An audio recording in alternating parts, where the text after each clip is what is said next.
Сәлеметсіздер ме, балалар? Бүгінгі сабағымызға қош келдіңіздер. Экранға назар аударайық. Сабақта тәртіп сақтаймын, әділ боламын, бір-бірімді құрметтеймін деген ережелер жазылған. Осы ережелерге баса назар аударып, әрқайсымыз сабақ барысында оларды орындауға тырысайық. Балалар, бүгін біз жаңа тақырыпты ерекше тәсілмен бастаймыз. Алдарыңыздағы суреттерге мұқият қараңыздар. Әр сурет бізге бір ой айтады, бір әңгіме шертеді. Жігіттің келбетінен қандай мінез байқалады? Оның киімі мен ұстаған домбырасы нені білдіреді? Қыздың бейнесінен қандай мінез байқалады? Қыздың киімі мен келбеті оның қандай ұлттық ерекшелігін көрсетіп тұр? Балалар, бүгін біз қазақ әдебиетінің көрнекті өкілі Ақан сері Қорамсаұлының жігіт сыны мен қыз сыны шығармаларымен танысамыз.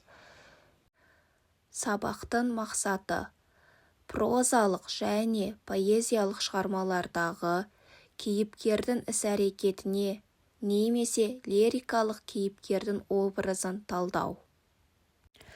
Бүгінгі сабақтағы жаңа сөздермен танысайық. Бөрік шапка. Әсем красивый. Жеңілдік скидка. Жұмсақ мягкий. Қалта карман. Бау шнурки. Тағу прикрепить. Айна зеркало. Топтама коллекция. Сұңғақ стройный. Көрсетілім показ. Ақан сері Қорамсаұлының өмір баянына шолу жасаймыз. Ақжігіт Қорамсаұлы халық арасында ақан сері атанған. Қазақтың әйгілі ақыны, әнші, композиторы, сал-сері дәстүрінің көрнекті өкілі. Қазақ әдебиеті мен музыкасына үлкен үлес қосқан. Белгілі әндері Құлагер, Балқадиша, Маңмаңгер, Қараторғай, Алтыбасар. Жігіт сыны, қыз сыны сияқты өлеңдерінде адамгершілік, әдеп, мінез-құлық нормаларын жырлаған. Әндері мен өлеңдері әлі күнге дейін халық арасында кеңінен орындалып келеді. Автор туралы алған мәліметіңізді пайдаланып, кластерді толтырыңыз.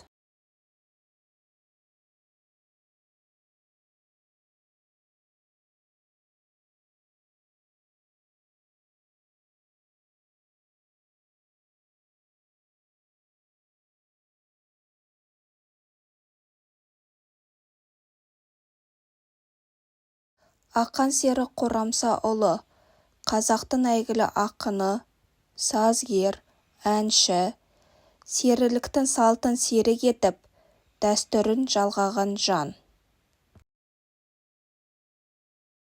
Бірінші тапсырма: өлеңді мәнерлеп оқы.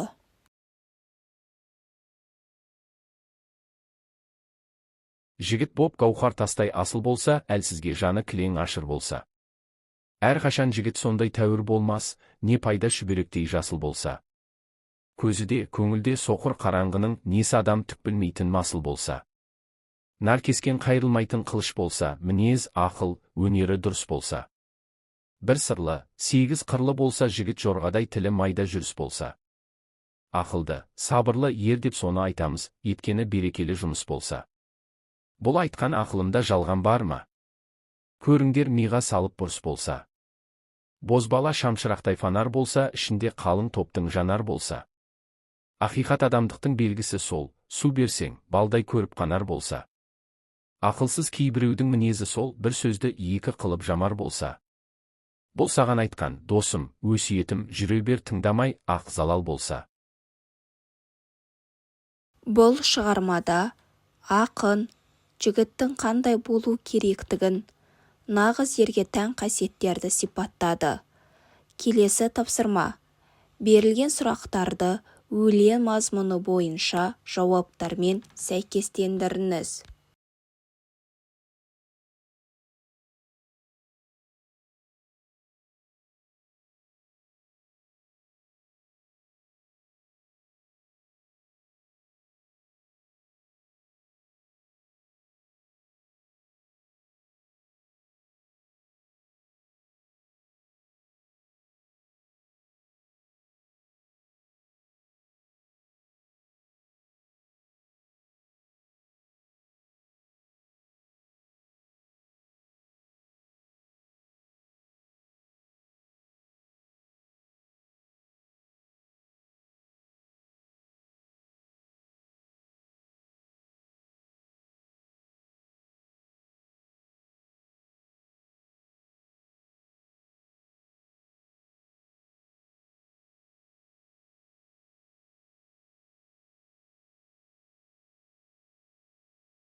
Екінші тапсырма.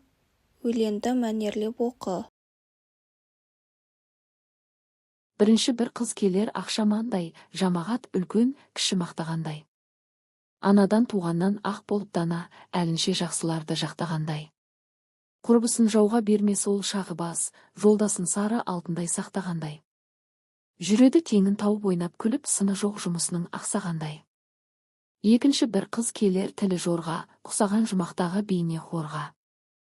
Ажары ақша беті сағымданып, жарасар құлағына алтын сырға. Үшінші бір қыз келер қара шашты, күлім көз, оймақ ауыз, қиғаш қасты. Шомылған айдың көлдің аққуындай, отырар ағажан деп кәрі жасты. Ақын бұл өлеңде қыздардың сұлулығын ғана емес, олардың мінез құлқын, адамгершілік қасиеттерін де сипаттайды. Келесі тапсырма. Өлеңдегі қыздың сыртқы сұлулығын сипаттайтын теңеуді анықтап, дәптерге жазыңыз.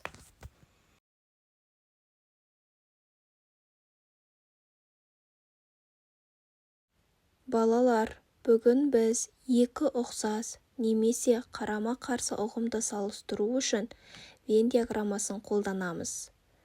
Бұл тәсіл бізге ортақ белгілерді және айырмашылықтарды анықтауға көмектеседі.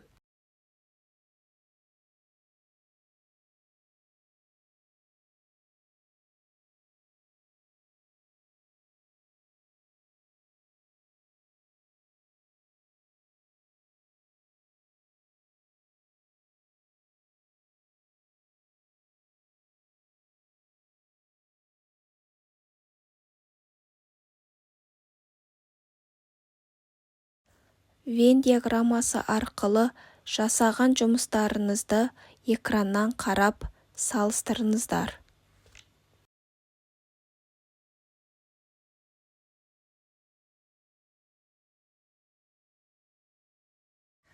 Қорытынды сұрақтар.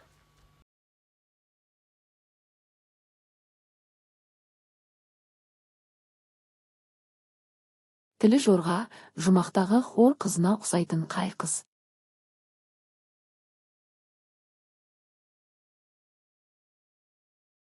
Екінші бір қыз келер тілі жорға, құсаған жұмақтағы бейне хорға.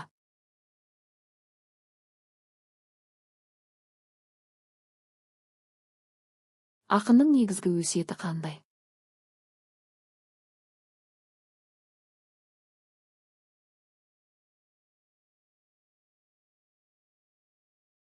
Ақылды, сабырлы, өнерлі, берекелі болу.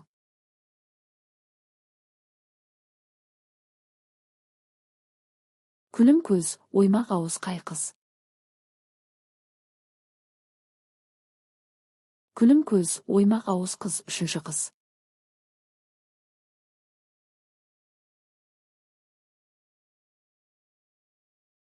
Бір сырлы, сегіз қырлы деген нені білдіреді?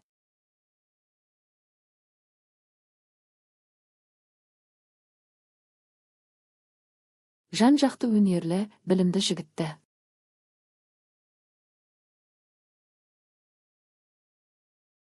Ақан серінің қазақ әдебиетіндегі орны қандай?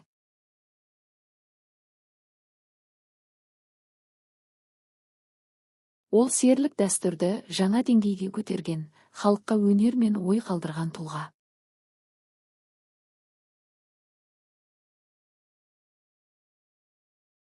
Жігіт қандай болу керек?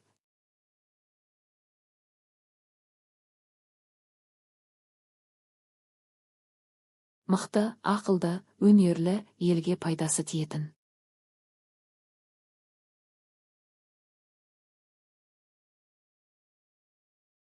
Жаман жігіттің бейнесі қалай суреттеледі?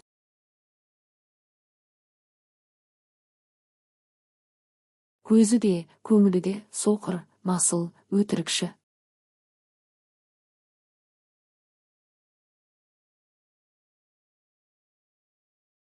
Ақан серінің шығармалары қандай тақырыптарды қамтиды?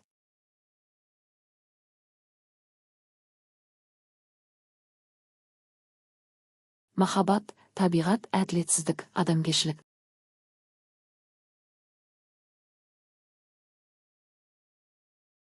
Құрбысын жауға бермейтін қай қыз?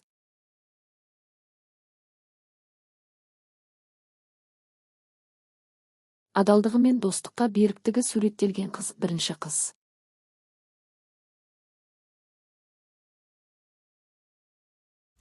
Балалар, сабақты қорытындылай келе, ақан серінің жігіт сыны мен қыз сыны өлеңі қазақ халқының тәрбие қағидаларын бейнелеп, ұрпаққа үлгі боларлық эстетикалық және моральдық бағдар береді. Өнерлі бол, ақылды бол, адамгершілікті сақта. Балалар, бүгінгі сабағымыз ұнаса, домбыра арқылы кері байланыс береміз. Жасыл домбыра, бәрін түсіндім, сабақ ұнады. Сары домбыра, сабақты түсіндім, бірақ сұрақтарым бар. Қызыл домбыра, әлі де қиын, қосымша түсіндіру керек. Осымен бүгінгі сабағымыз аяқталды. Сау болыңыздар.